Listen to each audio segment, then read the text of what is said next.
안녕하세요. 박민수 박사입니다. 최근에 제가 저희 병원에 진료를 하고 있다 보면 고혈압 환자가 굉장히 많죠. 근데 고혈압 환자를 2억 파이 정도 늘어나고 있는 환자군이 있습니다. 바로 당뇨 환자군이고요. 고지혈증 환자도 굉장히 늘어나고 있습니다. 고혈압 환자들은 약에 대해서는 상당히 이제 잘 반응하는 법인데, 당뇨 환자는 호르몬의 문제이니까 약을 계속해서 올린다고 하더라도 어느 순간 한계가 오는 경우가 많습니다. 그래서 굉장히 관심을 가져서 치료를 하고 있고요. 인슐린 주사를 맞거나 합병증이 생기지 않도록 굉장히 주의를 기울이고 있습니다. 그래서 이렇게 글루코스 혁명이라든지 식습관, 그 다음에 생체 리듬에 관련된 이런 책들을 계속해서 읽으면서 환자분들에게 어떤 말씀을 해드리는 것이 굉장히 도움이 될지 생각을 해보고 있거든요. 그래서 저는 이제 그렇게 생각하고 있습니다. 당뇨병 팬데믹이라고 하죠. 근데 당뇨병 팬데믹을 우리나라 말로 옮기게 되면 저는 당뇨병 홍수라고 할 수가 있을 것 같은데요. 당뇨병이 홍수처럼 몰려오고 있다고 한다면 그 홍수의 근원지가 되는 발언이 있을 것입니다. 그래서 당뇨를 홍수처럼 일으키는 10가지 발언, 이렇게 당뇨병 홍수 시대, 당뇨병 팬데믹 시대에 살다 보면 어느 날 문득 이제 혈당 검사를 해봤는데 당뇨에 걸려 있는 거예요. 깜짝 놀라지 않는, 그러니까 너무나 일상적인 어떤 그런 흐름이 된 시대에 왔다는 것입니다. 얼마 전에도 저희 병원에 이제 환자분이 오셨는데 원장님 조금 이제 컨디션이 안 좋습니다.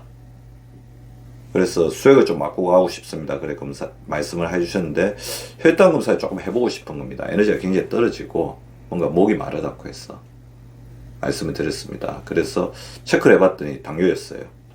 당뇨병 검사를 언제 했냐고 했더니 혈액 검사를 한 지 벌써 한 몇 년 전이었다고 하는 거예요. 불과 2, 3년 사이에 당뇨가 온 거죠. 따라서 어느 날 문득 이렇게 당뇨에 걸리지 않으려면 저는 이제 그렇게 생각합니다. 할 수 있는 것, 본인이 할 수 있는 거 있습니다. 그건 해야 됩니다. 그리고 노력을 해야 되죠. 그리고 할 수 없는 것이 있다면, 자, 그런 부분들을, 할 수 없는 부분들의 요인들이 자기에게 많이 있다고 한다면 할 수 있는 부분들로 할 수 없는 부분들을 극복하는 게 중요하겠죠. 그래서 오늘은 당뇨병 홍수를 만드는 10가지 발언, 어느 날 문득 당뇨에 걸리지 않으려면 할 수 있는 것과 할 수 없는 것을 구분해야 합니다. 이런 주제로 말씀을 드리겠습니다. 당뇨병 환자 600만 명이라고 합니다. 30세 이상 성인 인구의 7명 중 1명이 당뇨병을 가지고 있는 것으로 나타났고, 65세 이상 성인에서는 10명 중 3명이 당뇨병을 앓고 있습니다. 당뇨 전 단계 인구까지 합치게 되면 2천만 명이라고 하니까 사실 우리가 길거리 가다가 만나게 되는 사람들 2명, 3명 중에 1명은 당뇨에 관련된 위험성을 가지고 있다는 거죠. 그러다 보니 수많은 사람들이 언제 어디서 걸릴지 모를 당뇨에 대해서 걱정하고 있는 것도 사실이고, 당뇨 걸리고 나면 자괴하시는 분도 굉장히 많아요. 내가 왜 관리를 진즉 안 했을까? 자, 근데 늦지는 않았습니다. 그러려면 먼저 왜 우리는 당뇨병 홍수의 시대에 살게 되었는지 사태 파악이라고 하죠. 환경 인식을 하고 나면 그거에 대해서 대응 방안도 쓰게 되는 것입니다. 자, 내가 조정할 수 있는 것, modifiable, 내가 조정할 수 없는 것, non-modifiable, 이게 잘 구별을 해서 이 부분을 본인이 극복해 나가시려고 노력하셔야 됩니다. 자, 당뇨병 홍수에 살게 된 시대, 너나 나나 이렇게 많은 당뇨병 환자를 보게 된 가장 큰 이유는 첫 번째, 오래 살게 되었기 때문이죠. 초고령화 시대이기 때문입니다. 여성의 평균 수명이 90세를 넘어가고 있는 시대가 됐습니다.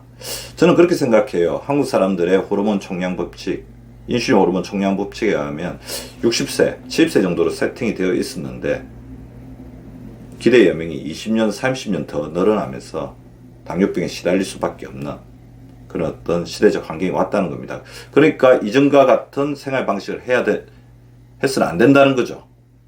이제 변화를 해야죠. 인슐린 총량의 법칙에 따르면 30년이 더 내야 됩니다. 밥심으로 산다. 안 됩니다. 그리고 탄수화물에 대한 과도한 집착 버려야 합니다. 자, 호르몬, 인생 총량의 법칙이 있습니다. 근데 우리가 너무 오래 살게 되죠. 그러니까 부족해지는 시대가 있고요.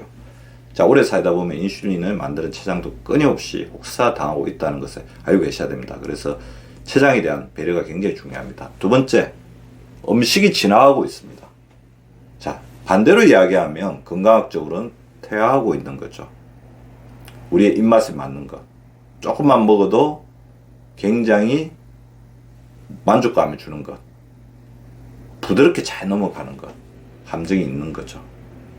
자, 그래서 음식물, 어떤 식사를 할 것인지에 대해서 쇼핑에도 신경을 써야 합니다. 채소도 이렇게 가급적 계속해서 끊이지 않도록 하고, 단백질도 우수한 단백질원을 자꾸 이렇게 쇼핑 하셔야 됩니다. 두 번째, 이제 음식보다 더 중요한 것. 저는 이제 음식으로 이제 이렇게 불리한 환경이라고 한다면 식사법으로 맞서야 한다고 생각합니다. 그래서 식사법에 대해서도 항상 신경을 써야 합니다. 천천히 먹고, 약간 출출하게 먹고, 세 끼를 반드시 먹되, 거꾸로 식사하고, 채소, 고기, 밥. 대부분 이제 편식하고 있어요. 당뇨병에 걸리기 쉬운 사람들이 많이 먹는 것보다 더 위험한 게 뭐냐면 편식하는 겁니다. 어떤 특정 영양소만 먹다 보면 우리 몸의 신진대사 기능이 떨어지게 되고, 당뇨도 에너지 질환이기 때문에 그런 부분에 문제가 생기는 겁니다. 그리고 너무 적게 먹는 것도 좋지 않아요. 세 번째, 현대인의 편리해지고자 하는 욕구죠. 움직임이 줄어들고 있습니다. 차라든지 에스컬레이터, 엘리베이터, 움직이지 않아도 우리를 목적지까지 데려다 주고 있는 너무나 많은 현대 문명적인 도구가 생기고 있죠. 그러다 보니까 근육이 줄어들고 있고, 보기 좋은 몸매를 가지고 있어도 그 안에 들여다보면 마른 비만이라서 근육이 부족하신 분들이 굉장히 많습니다. 초고령화 시대에 가장 우리가 두려워해야 될 팬데믹은 저는 건강감소증이라고 생각합니다. 그래서 한 가지만 하시죠. 걸어야 합니다. 하루 7,000보 걷겠다. 버스 정류장 같은 경우는 한 정거장 먼저 내려서 걷겠다. 대중교통을 이용하되 가급적 이렇게 가까운 거리는 대중교통을 이용하지 않고 걸어서 이동하겠다. 그렇게 좀 생각을 해보시면 좋을 것 같습니다. 저도 집에서 병원으로 걸어다니기 시작하면서 몸의 많은 부분들이 개선이 되었습니다. 네 번째, 이런 어떤 인공적인 환경이 가장 많이 나타나는 게 바로 생체 주기의 교란입니다. 인공빛이 늘어나고 있습니다. 뭐 핸드폰, 스마트폰, 그냥 밖에 들어온 가로등 불빛, TV, 모든 게 빛이죠. 그리고 밤낮의 경계가 모호해지고 있죠. 이러다 보니까 우리 몸에 있는 호르몬들이 혹사당하게 되는데, 호르몬도 다 연결되어 있거든요. 스트레스 호르몬, 멜라토닌, 성장 호르몬, 인슐린 호르몬과 연결되어 있으니까 인슐린 호르몬 혼자 독야청청할 수는 없다는 거죠. 인슐린 호르몬도 굉장히 교란이 되고 있다는 거죠. 완벽한 어둠에서 깊은 잠을 자는 동안 인슐린은 재생됩니다. 다섯 번째, 머리를 많이 쓰는 시대죠. 인공지능까지 이렇게 급속도로 이제 발전하게 되면서 우리가 이런 부분에 대해서도 굉장히 많은 신경을 써야 합니다. 머리 가행의 시대는 필연적으로 탄수화물을 원하게 됩니다. 왜냐하면 우리의 뇌는 가장 순수한 에너지원인 포당을 집착하게 되거든요. 안전하니까 계속 쓰게 됩니다. 그러다 보니까 어쩔 수 없이 현대 환경은 탄수화물에 취약한 환경일 수밖에 없다는 거죠. 여섯 번째, 아까 제가 말씀드렸던 음식의 진화와 퇴화가 동시에 일어나는 현대 음식 산업이 발전하고 닿아 있는 거죠. 소화효소가 부족해지고 있습니다. 자, 소화효소가 부족해지는 거는 우리가 먹는 음식에서 굉장히 많이 기인합니다. 소화효소를 가득 먹으면 발효가 잘 돼 있는 음식이 아니라 너무 정제된 음식을 먹다 보면 그 안에는 소화효소가 없기 때문에 우리 몸에서 소화효소를 다 꺼내서야 되거든요.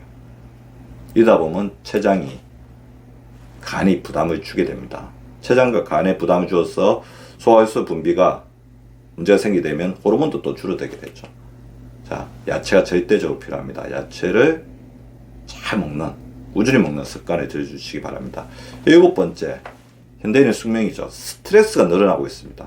경쟁, 남과의 관계, 빠르게 변화하는 시대에 대한 캐치업, 이런 부분들 때문에 스트레스가 굉장히 늘어나고 있고, 이런 스트레스에 가장 취약한 신체 기관 중에 하나가 췌장입니다. 췌장에 활성산소라는 거대한 스트레스를 주게 됩니다. 여덟 번째, 비만과 당뇨는 비례합니다. 자, 비만이라는 것은 우리 몸의 에너지원이죠. 그런데 그 에너지원으로 가장 많이 채우게 되는 게 혈당이니까, 혈당이 지방세포에 필요 이상으로 많이 들어오게 되면 이 지방세포는 우리 몸이 경고를 보내고 췌장의 베타세포에 염증인자를 뿜어내게 됩니다. 그리고 지방세포에서 더 이상 에너지를 받지 못하게 되면 이 들어가지 못한 혈당이 혈액 속에 돌아다니게 되고 그것이 바로 당뇨가 되는 거죠. 인슐린 저항성과 비만은 바로 동요라고 해도 과언이 아닙니다. 9번째, 너무 많은 약과 영양제를 먹고 있습니다. 폴리파머시의 시대이죠. 신진대사를 저해하고 간과 콩팥에 부담을 주게 되고 그러다 보면 연쇄적으로 혈당 대사에도 문제를 주게 됩니다. 10번째, 고혈압, 당뇨, 고지혈증은 연이어 일어납니다. 다시 말하면 고혈압, 고지혈증 환자가 늘어나게 되면 당뇨 환자도 늘어날 수밖에 없게 됩니다.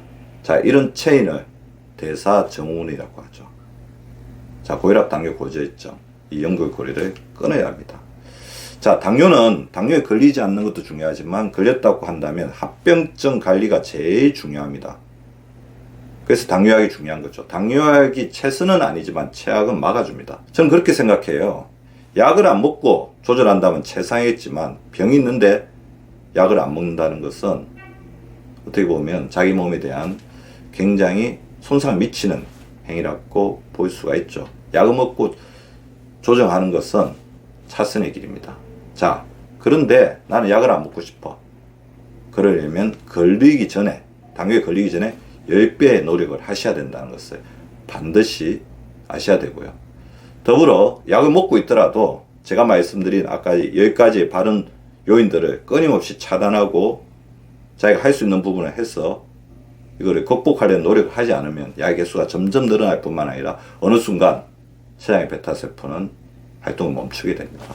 불행한 사태가 일어날 수밖에 없는 거죠. 그래서 끊임없이 제가 말씀드린 할 수 있는 것 그리고 받아들여야 할 것을 잘 파악해가지고 미리미리 대비하는 우리 구독자분들 되시기 바랍니다. 오늘은 당뇨병 홍수를 만드는 10가지 발언, 어느 날 문득 당뇨에 걸리지 않으려면 할 수 있는 것과 할 수 없는 것을 구분해야 합니다. 이런 것들을 잘 구분하시는 우리 구독자분들 되시기 바라면서 오늘 강의를 마치도록 하겠습니다.